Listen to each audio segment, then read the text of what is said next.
Big changes coming to the U.S. military as the Pentagon gears up for major reductions, including plans now to cut 40,000 troops over the next 2 years. National security correspondent Jennifer Griffin is live on the Pentagon with what this means for our nation's military. Hi, Jennifer.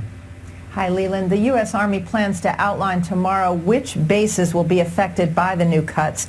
The Army is being forced to cut 40,000 soldiers in the next 2 years, making it the smallest active duty ground force the United States has had since before 9/11. Some argue since before World War II. General Martin Dempsey, chairman of the Joint Chiefs of Staff, alluded to his concern about the cuts during a Senate Armed Services Committee hearing on the ISIS threat yesterday on Capitol Hill.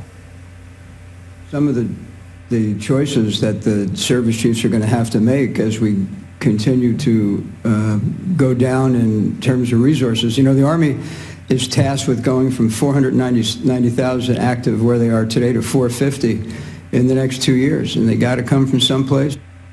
We are told that nearly all bases here and abroad will be affected. The cuts are not new. In fact, the size of the Army has been shrinking for years due to budget cuts. In 2010, there were nearly 570,000 soldiers in the U.S. Army. This year, there are a little more than 490,000, a decrease in 5 years of 13.5%.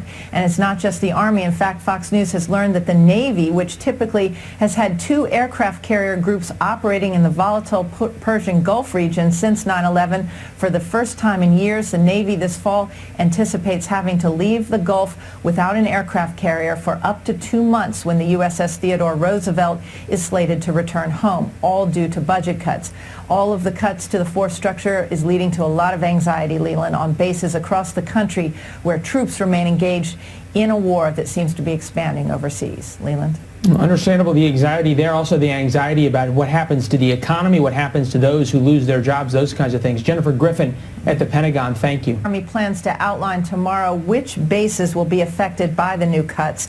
The Army is being forced to cut 40,000 soldiers in the next 2 years, making it the smallest active duty ground force the United States has had since before 9/11. Some argue since before World War II. General Martin Dempsey, chairman of the Joint Chiefs of Staff, alluded to his concern about the cuts during a Senate Armed Services Committee hearing on the ISIS threat yesterday on Capitol Hill.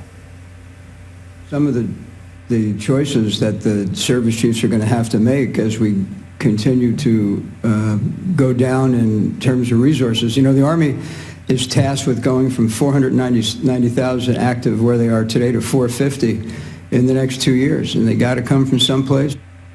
We are told that nearly all bases here and abroad will be affected. The cuts are not new. In fact, the size of the Army has been shrinking for years due to budget cuts. In 2010, there were nearly 570,000 soldiers in the U.S. Army. This year, there are a little more than 490,000, a decrease in 5 years of 13.5%. And it's not just the Army. In fact, Fox News has learned that the Navy, which typically has had 2 aircraft carrier groups operating in the volatile Persian Gulf region since 9/11.